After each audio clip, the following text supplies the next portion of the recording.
start. Main engine start. 2, 1, booster ignition, and liftoff of the Space Shuttle Discovery, returning to the space station, paving the way for future missions beyond. Welcome to the Orbital Perspective podcast, where we dolly zoom out to a perspective where upcoming megatrends become visible.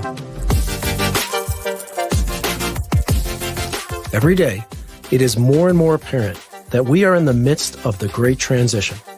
Everything is changing rapidly. The fundamentals of business, government, and society are being rewritten almost on a daily basis. We are truly living during a time where the riskiest course of action is to stay the course.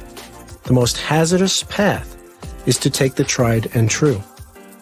We are also living during a time where it is becoming more and more apparent that the status quo is not working. At least it's not working for everyone. And until the status quo is working for everyone, we will do nothing more than slap temporary band-aids on our problems and our challenges. We are presently dealing with crisis after crisis. But these crises can serve as a wake-up call. They can be our call to action to incorporate the changes necessary to make us all more resilient and better equipped to deal with the future crises that will undoubtedly come our way. The Orbital Perspective is all about transcending the divisive walls that separate us and embracing the awe and wonder of our shared humanity. What all the guests on the Orbital Perspective podcast have in common is they are all able to see things from a slightly different perspective. And when we look at issues from different perspectives, we see things in stereoscopic vision. Multiple perspectives allow us to see the depth of a situation below the two-dimensional us versus them surface. The other thing all our guests have in common is they are all proof that you don't have to be in orbit to have the orbital perspective. Now, this is not an interview, and it's also not just a conversation between two friends. It's a conversation amongst all of us. If you're listening live, please post your questions and your comments so that we can bring you into the conversation. And if you're listening to the recorded conversation, still please join in with your comments and questions and be a part of this evolving community. Thank you for being here and being a part of this conversation from the Orbital Perspective. Hey everyone, welcome to another episode of the Orbital Perspective. I am really excited about today's episode. One of my all-time favorite authors, Andy Weir, is going to be with us, author of The Martian, Artemis, and his new book, Project Hail Mary, which I had the opportunity to read. Great book, and it is spectacular. And I'm really excited because all of the heroes in his stories, and Andy is just an incredibly talented storyteller, and in all the heroes and all those stories, they have to overcome incredible odds and seemingly insurmountable challenges. And there's a lot of comparisons to the world right now, the challenges that we're facing and the odds that we're facing. But I think equally important, or maybe even more important than that, is how his characters and the stories that he tells, the characters in them, are able to keep a positive attitude and keep a sense of humor no matter what the situation is, no matter how stressful and risky the environment. And I think there's a lot we can learn from that. And so I'm going to get right into the introduction. So ladies and gentlemen, please welcome Andy Weir. Andy Weir built a 2-decade career as a software engineer until the success of his first published novel allowed him to live out his dream of writing full-time. In 2014, Andy Weir published his brilliant debut novel, The Martian, hailed by critics and fans alike as a new science fiction classic.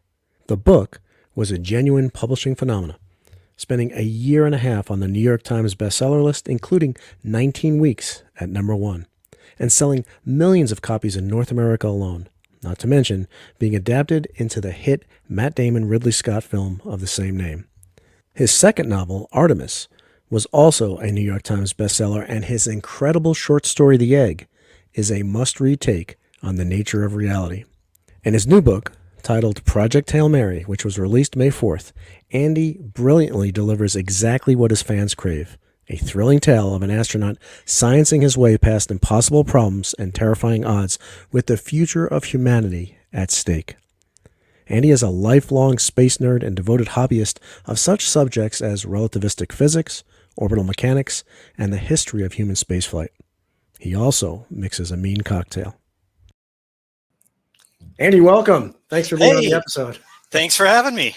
Yeah, so new book. What do you have? Yeah. I got to keep doing that or they stop giving me money. Yeah. So, So like I said in the introduction, I think it's a fabulous book. Really, really exciting. You had me at the first page. Actually, you had me at the first line. Can I say what the first line of the book is? Sure. What is 2 + 2? Yeah. And I'm starting off with some deep, heavy, complex math here. Yeah. But it was, you had me at the first page, and I just kept turning page after page. I think it's a really riveting story, and it's very reminiscent of The Martian, where you have somebody who happens to be I don't want to give too much away, but he happens to be alone, and he has this really, really tough problem to solve, and has to tap into the ingenuity of the human spirit to overcome it. Yeah, just to give the kind of, elevator pitch, and there's no way to talk about it at all without giving at least some spoilers to like chapter 1. But basically, a guy, our protagonist, wakes up in a like a hospital bed, and realizes he's been in a coma for a long time, and then he fairly quickly realizes he's aboard a spaceship. And then over time, he also has complete amnesia, has no idea who he is or why he's there. And then over time, he comes to realize that he's the only survivor on this mission, and he is the only hope to save all life on Earth from extinction. So no pressure. So, of course, because he's an isolated scientist, that's, it's similar to The Martian. But I really didn't want to repeat story beats from The Martian. So, for instance, he's not really trying to save himself. He's trying to save everyone else. And also he's got plenty of food, he doesn't have to grow potatoes. And his equipment almost always works perfectly. Like, it's a different story than The Martian, but yeah, I do love my isolated scientist kind of story device. Yeah, it is a completely different story than The Martian. Completely different character development with the hero, with one exception. The sense of humor I thought was very similar to Mark Watney with Ryan Grace. Although considerably less swearing. I don't think there was any swearing, was there? Ryland doesn't swear. Yeah, that's an aspect of his personality, and you find out why later. Yeah. And it makes sense. He actually does swear once in the book when he's really surprised by something, and it's very apropos. Well, Ryland Grace is a teacher by profession. I don't know if that's a spoiler alert or not, but there you go. I thought it was a good nod to teachers. I like teachers, and so in fact he's before his job was to save all of Earth's biosphere, he was a junior high school teacher. You might ask how he got from the one place to the other. Like, no, we don't want to spoil anything. There's a story behind that, and you'll find that in the book. Yeah. But I really like the fact that it was a nod to teachers, and I'm not sure which is more challenging, saving the world or teaching middle school. But hey, I'd rather teach middle school than high school. Yeah. Well, the other big theme in the book, I almost said in the movie, but it's surely going to be a movie. Not yet, but MGM bought the rights, and we have Ryan Gosling lined up to play the Ryland Grace. Yeah. Well, because we just needed someone with the same initials, and so we scoured and found. Yeah, that's. Yeah, but when I read it, it was like, I felt like I was watching a movie. It was so descriptive. So that was. Oh, thanks. I tend to write cinematically, for lack of a better term. Yeah, but in it, like The Martian, is somebody who is tasked to overcome an insurmountable challenge, and I don't know. Is there anything that you can share with our viewers and our listeners on things that we can take from your story, actually your stories, that apply to our situation now? Well, I mean, fiction and adventure stories are what you make of them, but I'm never really writing for any purpose other than to entertain the reader. I don't have a moral. I don't have an objective. I'm not trying to change your mind about anything or bring something to light that I think you need to know. They don't have a moral. It's just, I just want the readers to enjoy the book. That's it. Yeah. So it's kind of hard for me to answer that question, but I guess I would say my books feature characters who don't give up. There you go. Determination. Just stick with it and Yeah. break big problems down into little ones and see if you can fix them. Yeah, I mean, some of the things that I took from your characters is the idea to focus on, when you're in this really, really life-threatening or really tough situation, is to focus on right now. What do I have control over right now, and not worry about all those other things that, what might happen later or any of this stuff. And so there are times where you see your characters just narrowing that focus down and concentrating on what's right in front of them. Yeah, and that's kind of I don't know, for lack of a better term, a coping mechanism I use to deal with anxiety. I've had a lifelong struggle with anxiety myself, and I'm very open about this. And to anyone who has the same problem, anxiety or depression, get help. There's a lot of people feel a certain amount of shame about it. You wouldn't feel ashamed if you were born, paralyzed below the waist. So why would you feel ashamed if you were born with a brain that's not quite doing what it's supposed to do? And so get help, and also don't give up on your internal self. In other words, it's very easy to say, like, this is just how I am. There's nothing wrong with me. It's not like there's a stick in my head, and if you pull it out, it'll fix the brain. You can very easily fall into thinking, this is who I am, but it doesn't have to be any more than if you broke your leg. If you said, well, that's who I am, okay. Or you could go to a doctor to have it fixed. And just like a broken leg, you need to go to a doctor and you need to get help. Then you have to do the therapy and you have to do the work to slowly recover.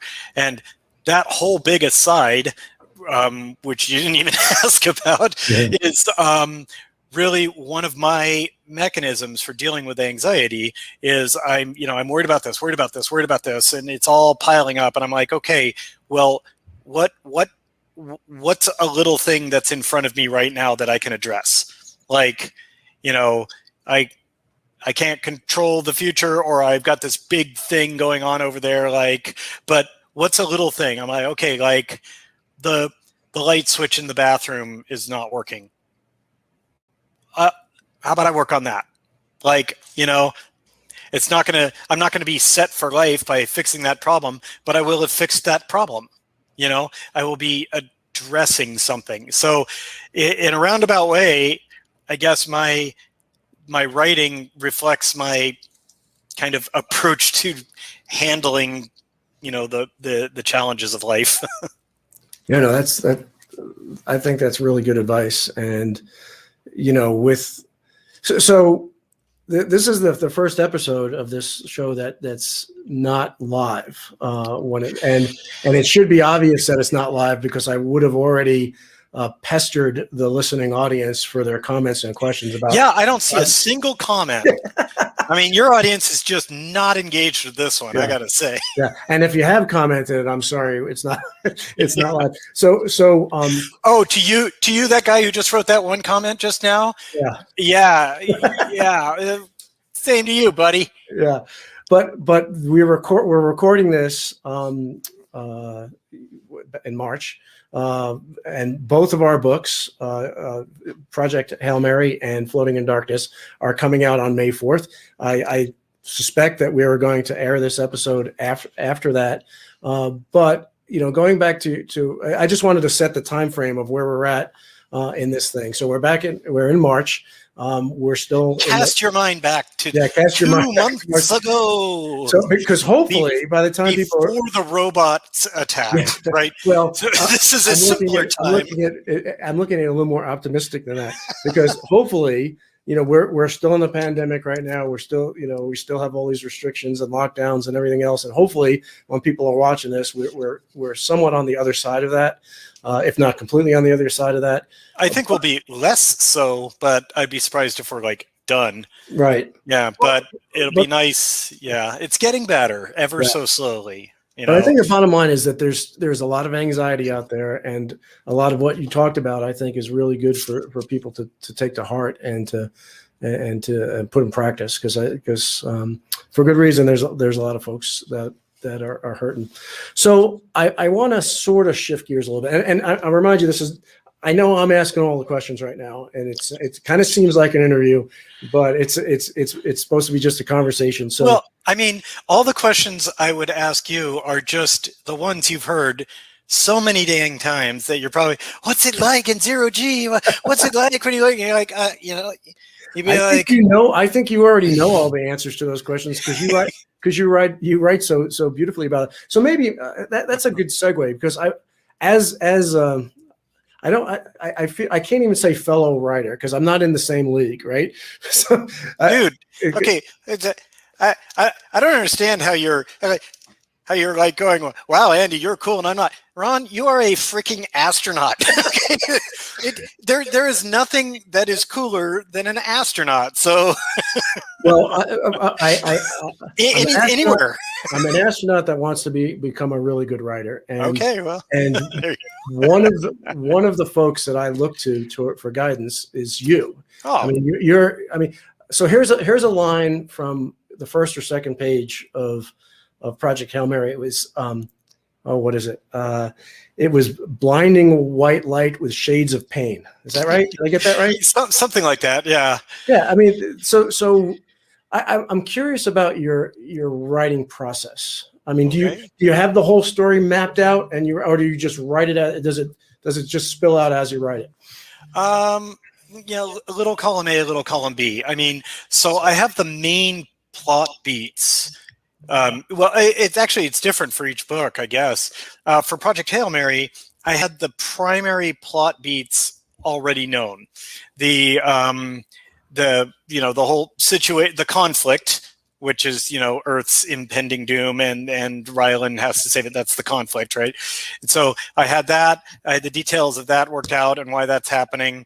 I had the kind of all the fun in the second act onward, all planned out in advance, and just the major plot points, the major events of the plot, the turning points and stuff like that. I had that all in mind, and all the way up through to the ending. Yeah. But like that would be like, I could have put that on an index card. Like, it'd be like, these are the major beats of the story, and getting from here to here, I just kind of made it up as I went along, So yeah, and sometimes as I'm writing, I'd be like, this would be, this would be better. Mm-hmm. So actually, I'm going to kind of change the big overarching thing. But I just want to be clear, I don't write with an outline, because I don't know, it's just not how I do it. But I did have a basic concept in mind. Unlike The Martian, which I made up as I went along. Yeah. Like, as I wrote each chapter, I didn't have the next chapter in mind. And if I remember correctly, there was some crowdsourcing that was involved with that too. In the fact checking, yeah. So basically, I wrote The Martian originally as a serial, which I just posted to my website one chapter at a time. And I mean, I'd write a chapter and I'd post it. And then 6 to 8 weeks later, I'd write the next chapter. So I really was like, I was posting content with no idea how the story was going to end. Like, I was literally just making it up as I went along. In fact, when I started it, I originally planned for it to be the entire story was just going to be nothing but Mark on Mars, no other characters, nothing. But then over time, I just realized, it'd be so much cooler if I get the NASA characters in there and show what's happening Earthside, what's happening with his crew, and stuff like that. And so that shows me like making it up as I go along. It's it's like page 50 or so before you see another character. Right. That's when I decided, yeah, there's just no way NASA wouldn't find out he's still alive. Yeah. You know, it's amazing. I was on vacation in Croatia, and I'm sitting on the balcony of my hotel room, and I'm reading The Martian when it first came out, and I remember just laughing my head off at one particular scene. It's when Mark Watney establishes contact back to NASA, and I'm not gonna. What's that? With Pathfinder and yeah, and it's okay to spoil The Martian. It's been out for a long time. There's a scene in there and what was so funny about it, and I think I've told you this before, is that you completely nailed the NASA bureaucracy and how it works and the personality of it and everything. I think that was refreshing, I guess. Well, I had some help with that earlier in my teen years, starting from age 15 on up until I went to college. I actually worked part-time, so I was going to high school, but I also worked part-time at a national lab, Sandia National Lab in Livermore. Yeah. And so that's a large federal research facility.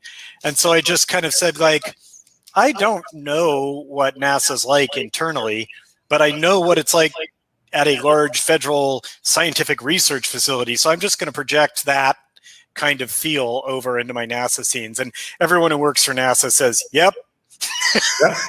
Yep. In fact, one of my favorite comments, and I just loved it, it made me laugh, was I wish I could remember who it was, but it was somebody at either NASA or JPL who said, like, the most inaccurate part of The Martian is the high level of cooperation shown between NASA and JPL.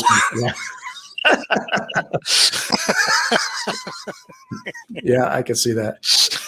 Hey, can I go back to Project Hail Mary for a second? Oh yeah, I suppose we can talk about that. Yeah, because your publisher will be very thankful. Yeah, they'll like that. So I going back to your writing process too, when you had and I hope this is not a spoiler, but it is a story of friendship, right? Yeah, that's exactly.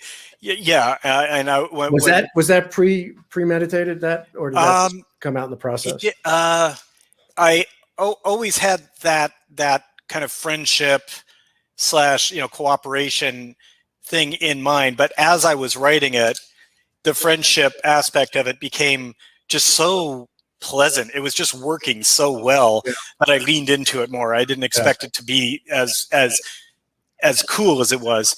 And what's interesting is there's another character in the story who's I would say is the deuteragonist, the second most critical character. Mm-hmm. And can we say his name's Rocky. Yeah. His nickname anyway is Rocky, and he is. I have been so there've been about maybe 500 pre-release copies sent out total to various people who won contests or basically a lottery at NetGalley for pre-release reviews and stuff like that. And of course, the big time reviewers like Kirkus and yourself. And yeah, exactly. Not that I'm a big time reviewer. Well, astronaut. So never forget astronaut. So anyway, the feedback I've gotten has been very positive, which makes me feel good because I crave external validation. But even better than that is that people love Rocky. Like I had no idea that he would be such a popular character. I thought, and I'm real glad that's they're gonna be Rocky action figures. Yeah, maybe. Yeah, and I'm like real happy about that. But people are just like absolutely adore Rocky. A lot of people like Rocky more than they like the main character and stuff like that. So Rocky is not his real name. Maybe it is now. But one of the things I wanted to ask you is why do you think it is that we have to name everything? Because your character Riley Grace has to name everything, right? Because he's the first to see a lot of things, so he has the honor of naming this. Why as humans are we so driven to name everything? Well, I mean, for the purpose of communication with other humans, right? Yeah.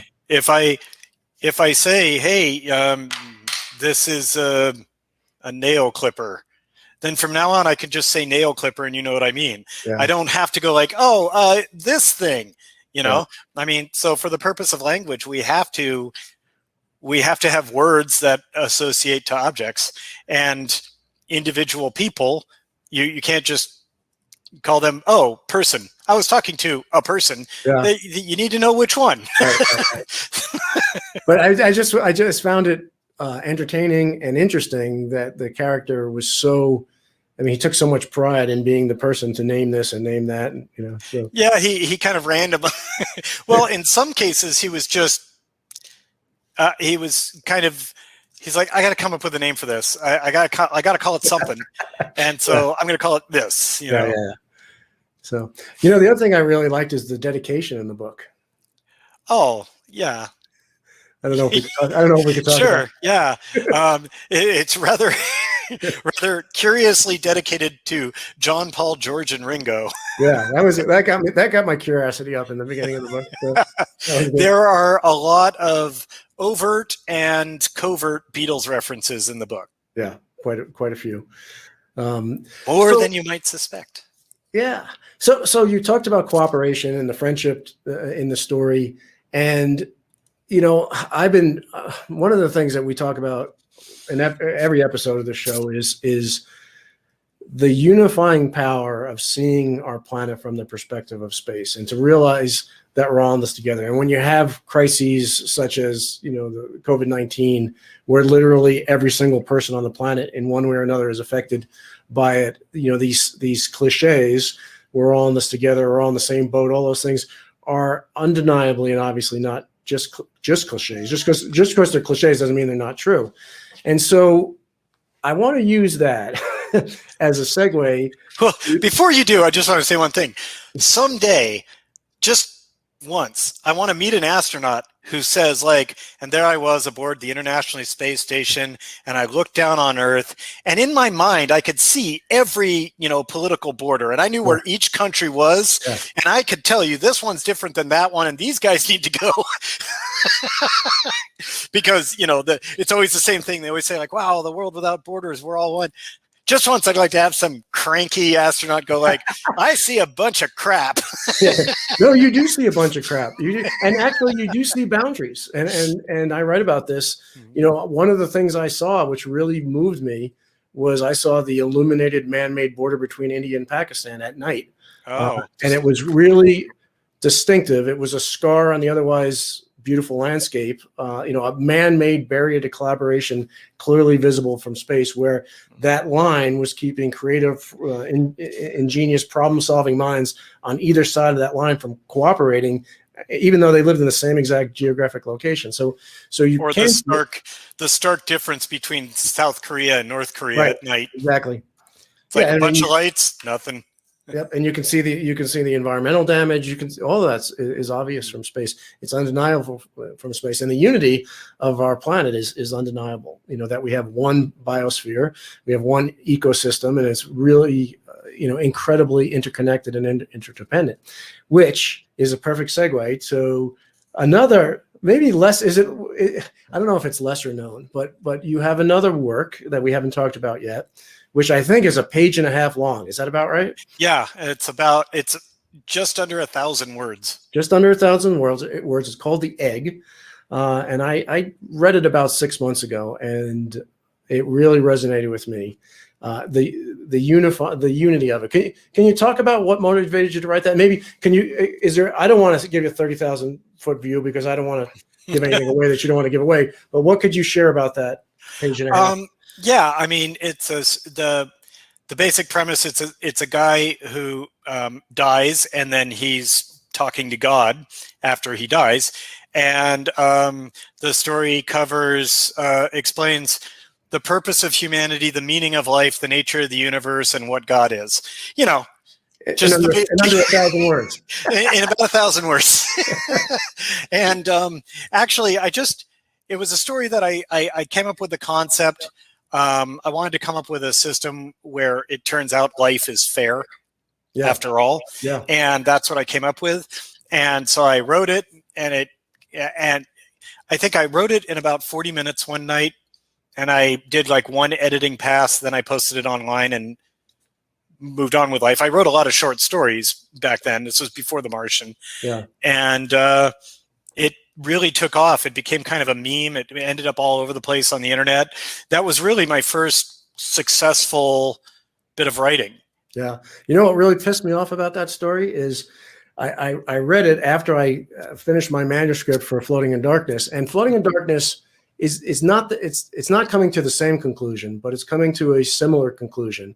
And I'm like, this guy did this in a page and a half. It took me 415 words to not even come close. So, well, I mean, you could also say that, like, in the egg, I mean, I don't know if it's worth not giving spoilers for a 1,000-word short story, but pretty much almost everything in the egg can be found in various religions. right. So it's like, you know, I don't think there's any concept in the egg that isn't at least 1,000 years old, right? Well, you say in the egg, all religions are right in their own way. Yeah. Yeah.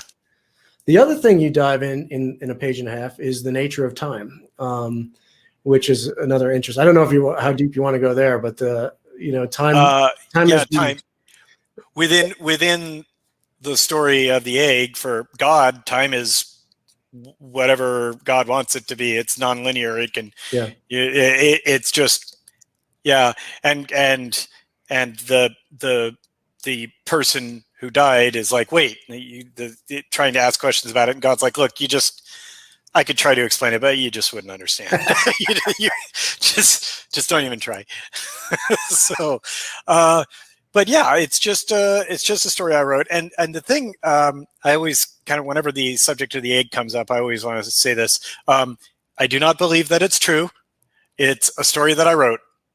It's fiction. You would be probably shocked at how many emails I get from people who have decided that is true. That has now become their religion. Wow. And I'm like, I don't want to start a religion. I just wanted to write a short story. Yeah. And I've even had people argue with me about it. Like, they're like, hey, I read the egg, and I think there's a universal truth to it, and I believe in it, and I'm going to live my life differently from now on, and I'm going to be kinder to others. And I'm like, okay, well, I'm glad you're planning on being kinder to others, but it's just a story I wrote. I don't actually believe it's true. I also don't believe there's a guy stranded on Mars right now. You understand? This is it's a fiction, and I've had people come back to me and go like, well, that may be how you feel, but you may just be a vessel to explain what's going on, And I'm like, I'm not a vessel of anything but a bunch of blood and organs. I just no. So I'm not L. Ron Hubbard. I'm not interested in being a sci-fi author who creates a religion. Yeah. Well, I mean, you are an artist, and an artist. Oh, thank you. Well, yeah, an artist puts stuff out into the world, and people bring, I mean, with an intended meaning and an intended message, and even if it's just entertainment, and people will draw from that what they want, because that's the definition of art. That's one of the definitions of art. It's the same with songs.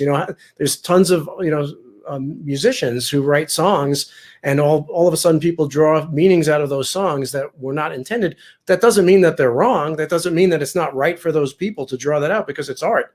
I mean, art is a participatory process, right? Things never end well for prophets, so I'll pass. It's just a damn story. Okay, Yeah. There are plenty of stories about the afterlife that nobody even thinks. I think "Oh Heavenly Dog," was a great movie, but I don't know if it had a lot of converts. So has there been any movie rights for the egg? People have frequently approached me for various forms of rights for the egg. And what I always tell them is, I'm just not interested in selling the rights. I just want it to be. So what I do is I say, like, you're welcome to make your own film version as long as it's free for everybody to see. Awesome. So you have to post it on YouTube or Vimeo or somewhere where people can see it without paying, and you can't make any money off of it. other than if you're doing like, if you're entering in like a film contest or something like that, you're going to win a prize, that's fine. But that's it. So, and also I say to people, people are like, oh, I want to translate the egg into, Farsi. And I'm like, go ahead. Just, you can't charge people to read it. Just post it somewhere people can see. So I just kind of want to keep it like that. And I've even been approached for, studios have approached me and said like, hey, what would you think about making a movie out of the egg? I'm like, okay, 1, no. 2, how? Like, how would you stretch that out into a movie? Like, you'd have to add a bunch of weird, no, just no. Just no. Well, I love it. I think it's great. And what's the best way for people to read that? Google it. Google the egg Andy Weir, and you'll find it. It's been reposted to like everywhere in the internet. You might find it on my site, which is called Galactinet, but it doesn't matter. It's the same words. Just read it wherever you like. All right. And it's available in just about every language now. So yeah, so it's a good 5-minute read. It takes like 5 minutes to read. That's it. And if don't convert, please. Eggism? Yeah. No, they call it ovism. What is it called? Ovism. Ovism. Okay. Like ova means egg. Oh, okay. So ovism, and I'm like, no. Novism. So yeah, I thought it was brilliant. Thank you. So can we talk about science? No, I'm not really interested in science. Are you? No. Yeah. But, okay. So, anyway, thanks for having me. Well, I'm going to assume you were kidding. Yes. So, I have to admit I haven't yet read Artemis, but I will. You're dead to me. Go on. But I'm sorry. I said you're dead to me. Go on. But with the Martian and with Project Hail Mary, it's basically somebody having to, I think these are your words, science the shit out of things. Not actually my words. Really? Okay. Common misconception. So that phrase. This is a brief aside. Then I'll stop interrupting. But credit where credit's due. The I'm going to have to science the shit out of this is a line created by Drew Goddard, who made the screenplay adaptation of The Martian. It's in the film. It's not anywhere in the book. Okay. So he's the guy who came up with that iconic line. And it's awesome because I'll have people, in autograph lines back before the plague, and they'll be like, oh, right, I'm going to science the shit out of this and sign it. And I'm like, okay. I mean, I didn't come up with that line, but okay. But anyway, yeah, sorry to interrupt. Well, I want to give credit where credit's due. Drew, it's a great line, and I don't want to claim credit. It's all Drew Goddard. Yeah. Well, I have to say that I thought the book was The Martian was funnier than the movie. Oh, well, thank you. Yeah. I think some of the punchlines were different. They took out my Aquaman joke, man. Yeah, there were some good ones that they took out. And my favorite one that I haven't really gotten into talking about was not as good in the movie as it was in the book. Well, the visual. Yeah.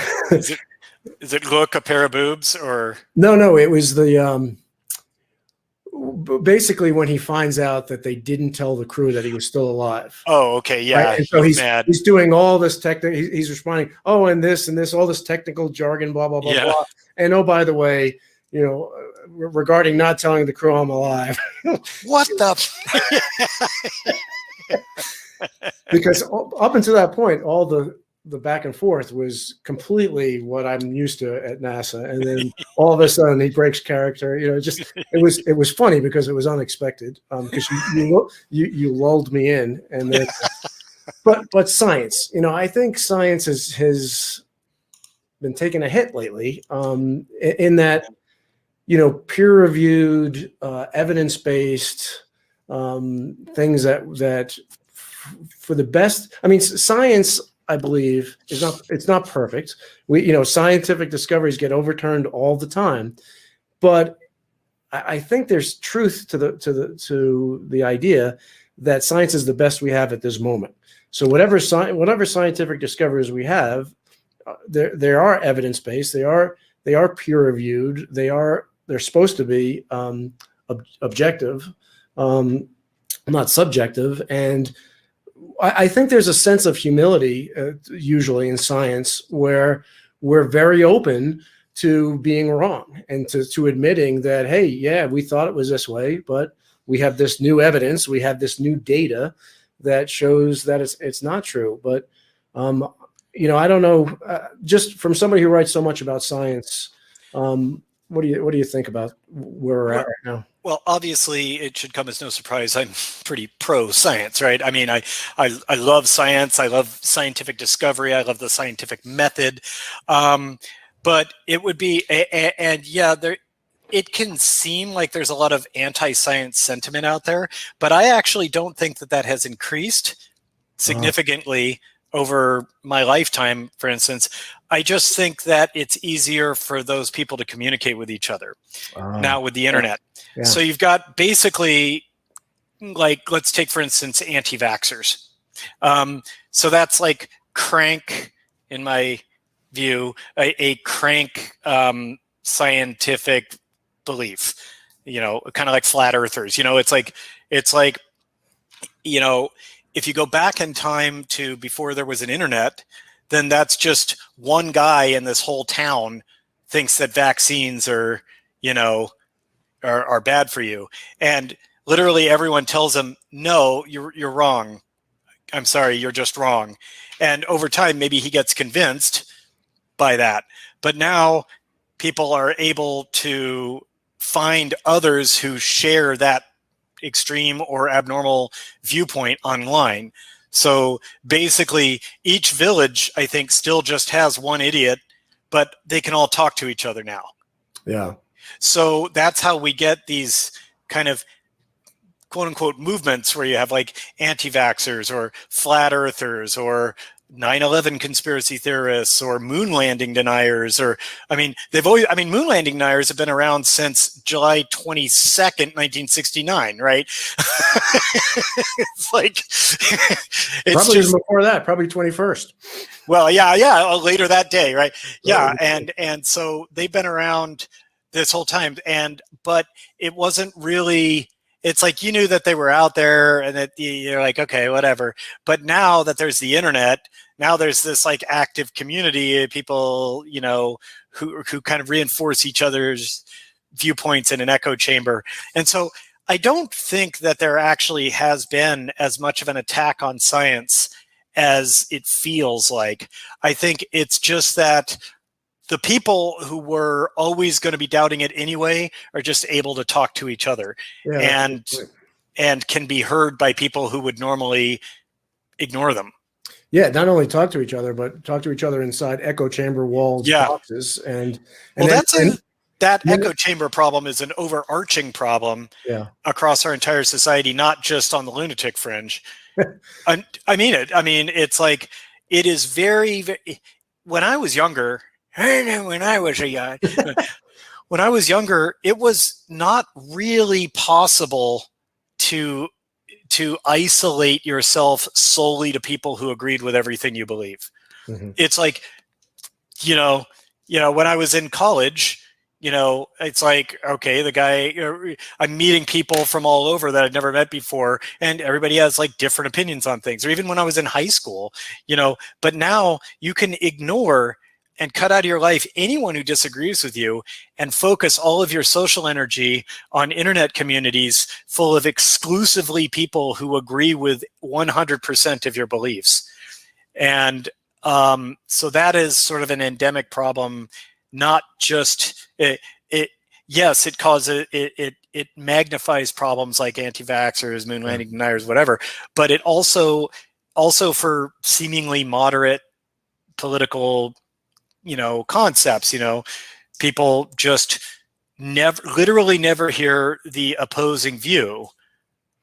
Or if they do hear it, they just hear some sort of straw man, messed up point of view. So, Well, it's even worse than that, because not only are they just talking to the people who share their beliefs, the commercially driven algorithms are feeding them stuff, because they're feeding them what they think they the algorithm's like, oh, you like this, so here's more. Yeah, here's more of it. So yeah. Have you ever met a flat earther?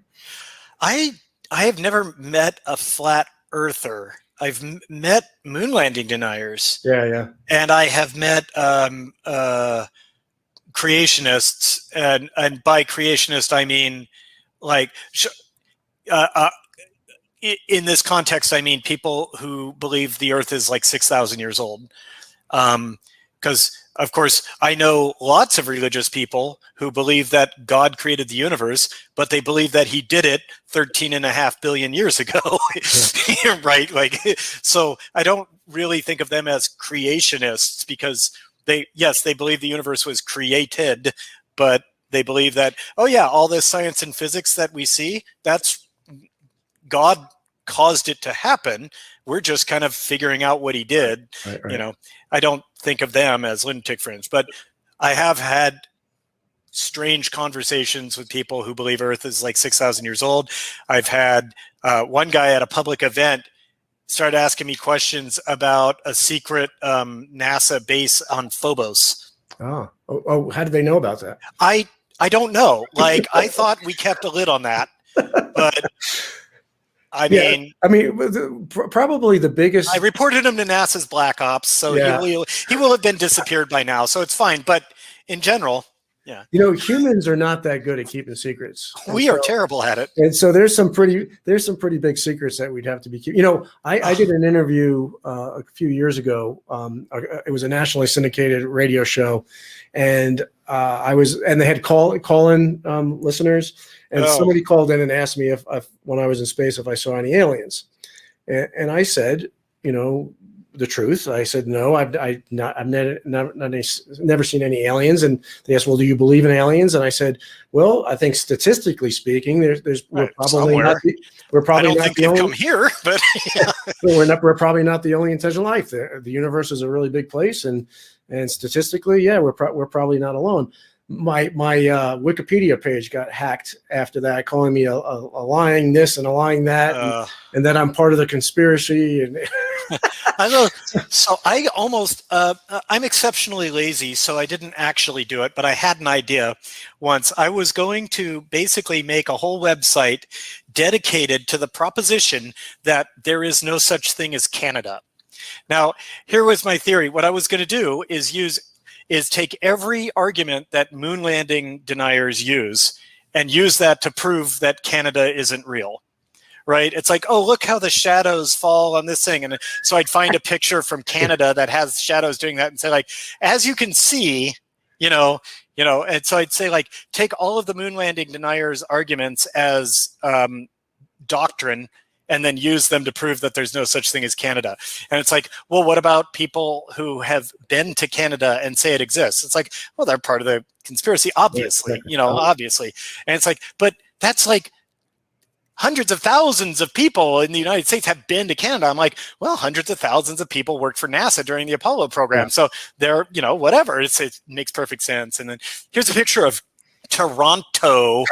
As you can see, the back plane illumination doesn't quite match, whatever. Just we're kind of kidding around, but what I think we're highlighting is just how easy it's become to convince people of things. And we've always had I guess you could call that propaganda, right? I mean, I guess you could call there's always. Well, I mean, okay, so I would draw words are my stock and trade, it's important to me.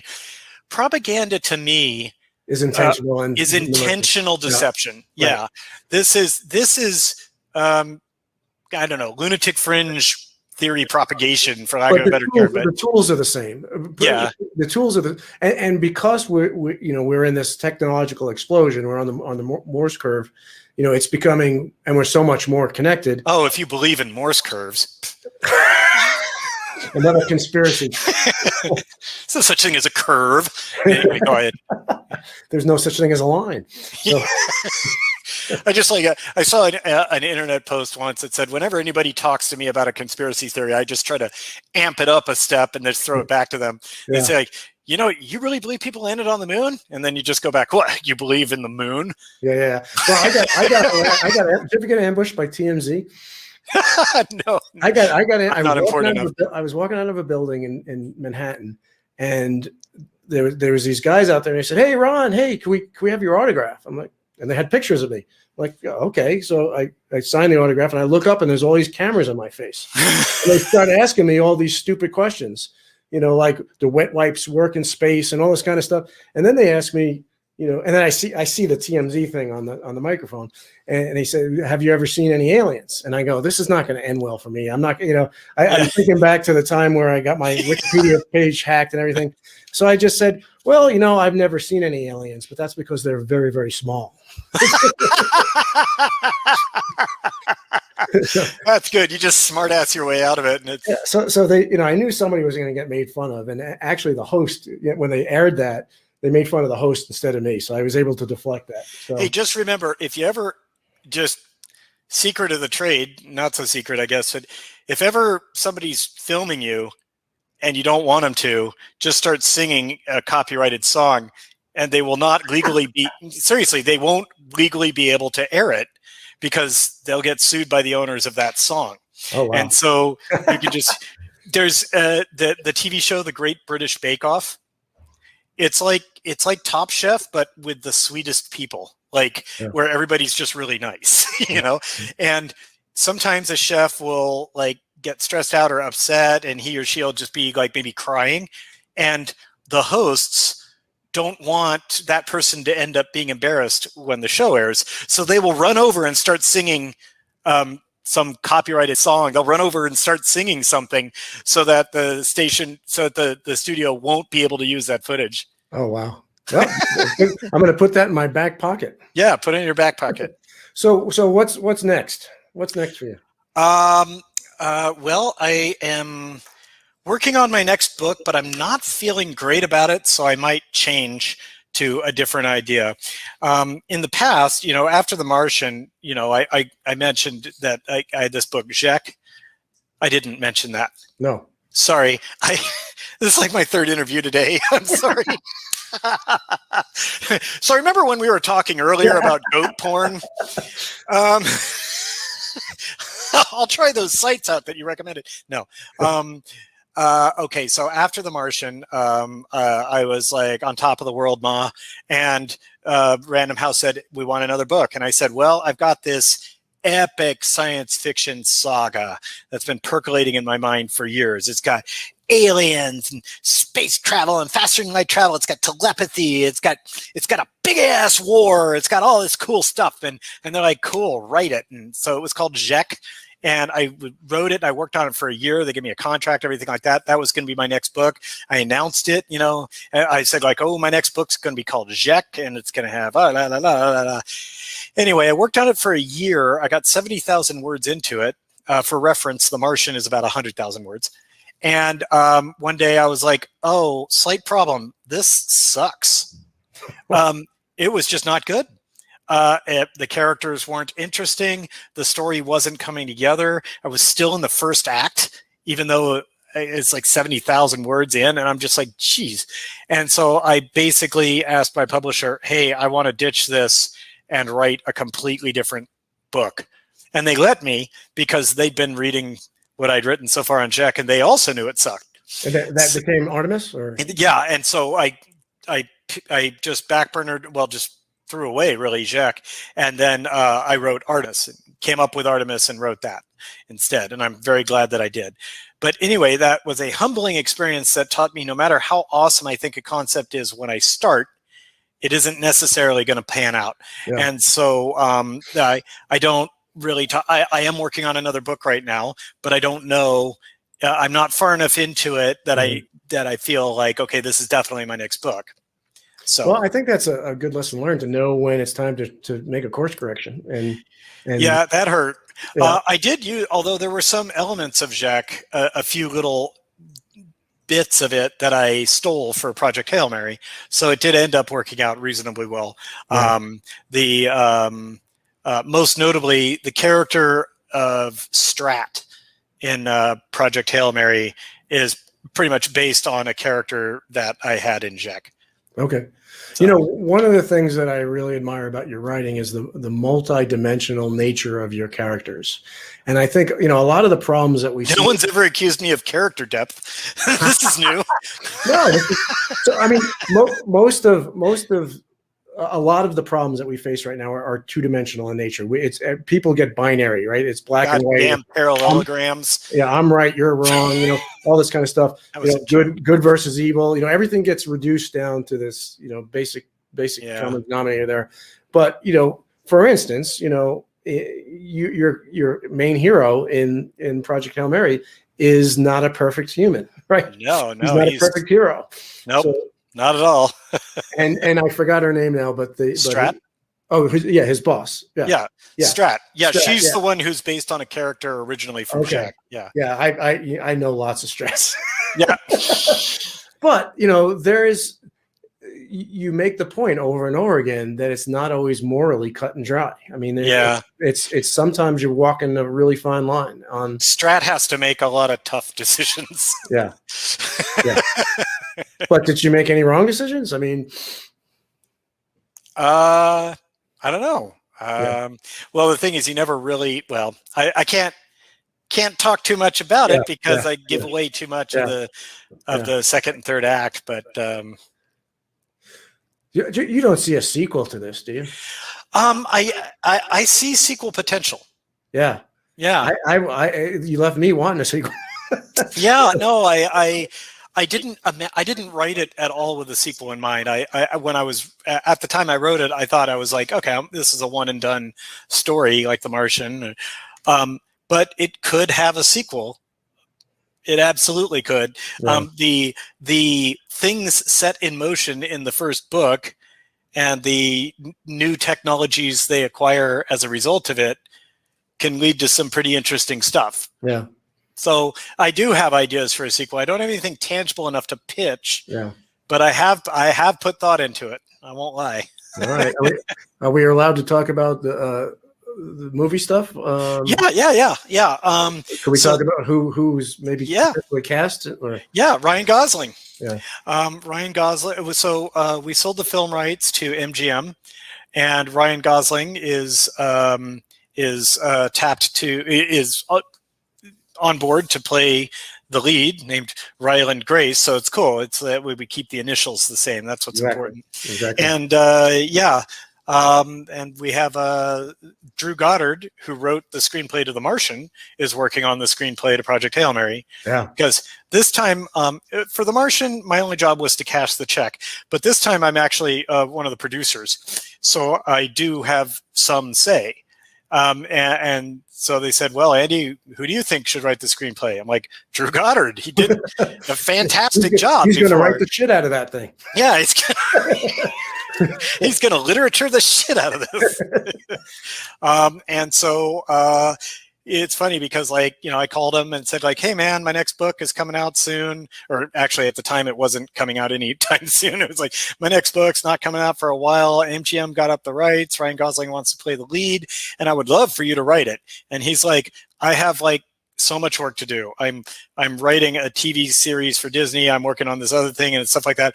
I'm swamped. I just I don't really have the time. And I'm like, well, when would you have the time? I mean, there's a pandemic going on. We wouldn't start shooting for a long time anyway. And he's like, well, I don't know, not for quite a while. I just really can't commit to anything. And he's like, but I'd love to read it, if you can get me a copy. I'm like, sure, I'll give you a copy. So I sent him a copy, and then he's hooked. Yeah, and then he said, yeah, I'll write it. I want to write it. So that made me feel good.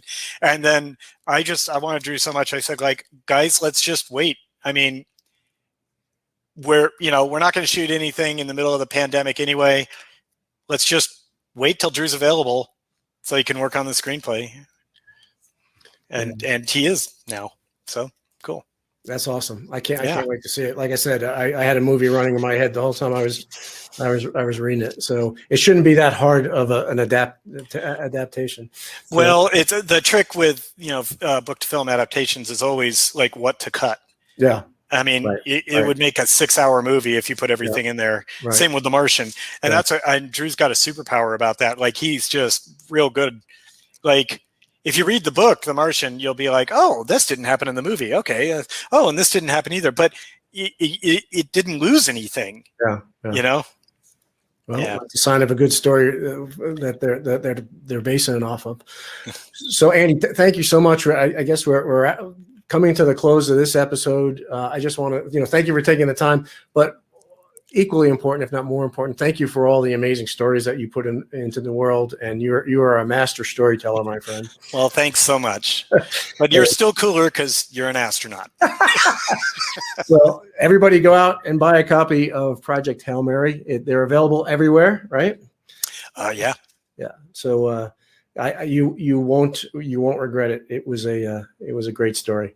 So thanks everybody. Thanks, Andy. Bye. See ya. Thank you for joining us during this conversation from the Orbital Perspective. And thank you for being a part of an emerging unity on our planet. We are strongest when we are aligned around the truth of our underlying unity. Together, we are unstoppable and can build a positive, restorative future, a future that we would all want to be a part of. Please subscribe to the Orbital Perspective podcast and follow us on social media. Thank you for all that you're doing and all that you will do to help make life on our planet as beautiful as it looks from space.